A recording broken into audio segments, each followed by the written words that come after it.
നമസ്കാരം. നമ്മുടെ നിത്യജീവിതത്തിൽ നാം വളരെ നിസ്സാരമായി കാണുന്ന ചില കാര്യങ്ങൾ നമ്മുടെ വരും ജീവിതത്തെ സൂചിപ്പിക്കുന്നവയാകുന്നു. അത്തരത്തിലൊന്നാണ് ഞാനിന്ന് പറയുന്നത്.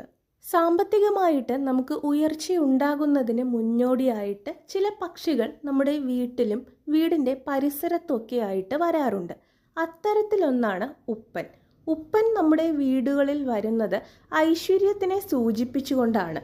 അതുപോലെ തന്നെ പ്രാവ് വീട്ടിൽ വരുന്നതും ഐശ്വര്യമാണ്, മയിൽ വീട്ടിൽ വരുന്നതും ഐശ്വര്യമാണ്.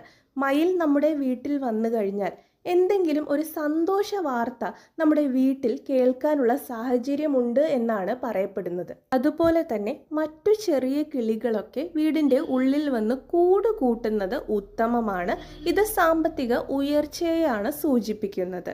അത്തരത്തിലുള്ള സാഹചര്യത്തിലൊക്കെ അന്നദാനം കൊടുക്കുവാനായി പ്രത്യേകം ശ്രദ്ധിക്കുക.